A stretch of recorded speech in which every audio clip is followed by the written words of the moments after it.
dear Princess Celestia. Quiet. Fluttershy loved the quiet, generally speaking. She loved certain kinds of quiet. There was the peaceful babble of a brook that slowly dissolved into white noise. There was the quiet of the first snowfall of the season as the entire world slowed in response. There was the quiet of a night spent wrapped around a good book. These were the quiet moments Fluttershy had come to revere as an animal caretaker. Brief moments of simplicity that served as the foundation of her otherwise busy days stood upon. This was not one of those quiets. This was tense, fraught with static and fear. Her brain told her the air was copper, and every little flicker of sun across the still wet grass was a powder keg waiting to explode. That was absurd, of course, but the dread wouldn't leave her mind. It only sank further into her psyche as a young brown squirrel tugged on her fetlock, trying to pull her down a path to her right. She acquiesced, following him down and away from her morning's work. She had come to understand the animals and their particulars as she spent more time with them. Not just them personally, of course. The average wild animal wasn't nearly as long-lived as a pony. Instead, as she helped shepherd generations of new wildlife into fruitful lives, she had built a familiarity with the quirks of many different species. Rodents, in her experience, were skittish. This wasn't skittish. This was terrified. I don't really know where to start, or if I should start at all. I just know that after all these years, there's something I really need to tell you.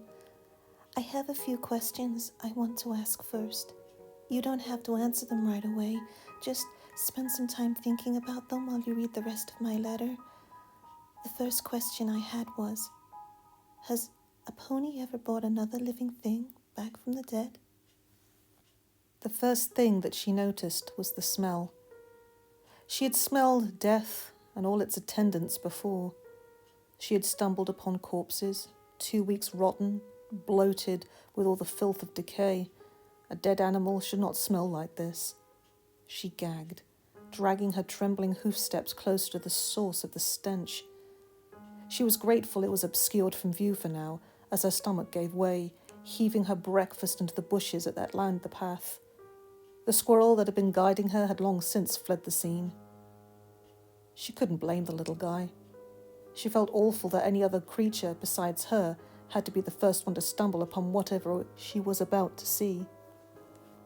The horrid odour continued to mount, mingling with the stale and silent air to form an oppressive blanket of rot.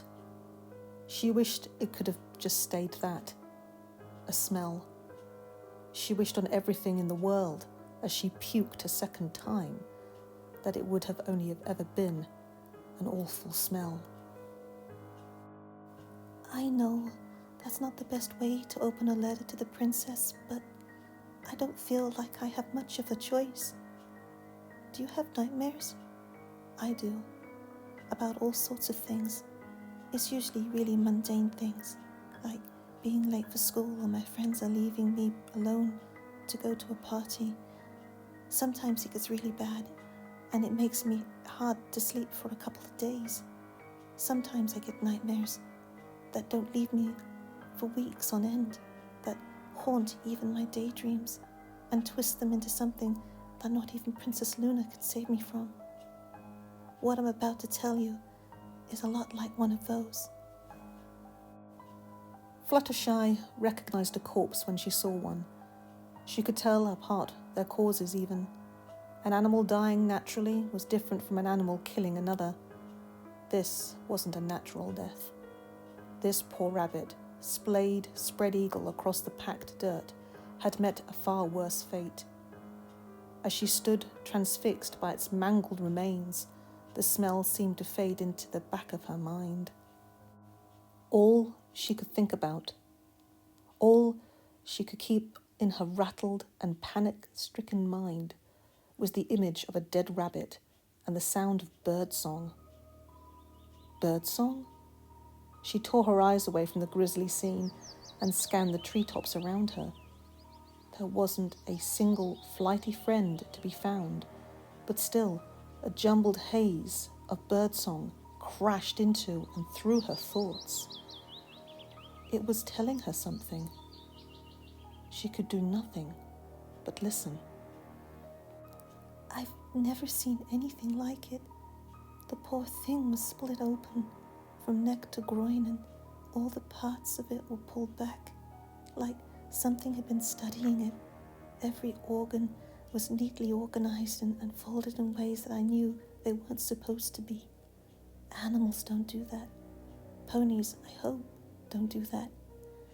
I don't know what does, and I pray I to never find out.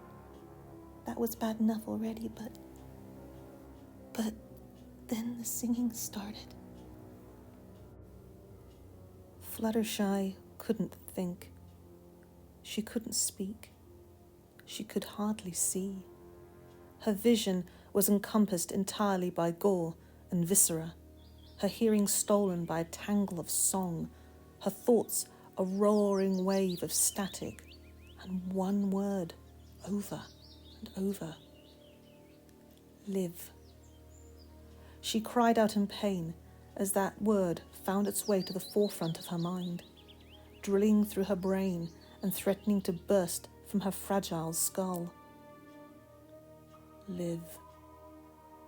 She crumpled to the ground, tears streaming down her face as she felt a single bony protrusion claw its way through the taut coat that wrapped her head. Live. She howled, her voice ragged with pain and sorrow as a horn burst from her forehead with a sickening snap.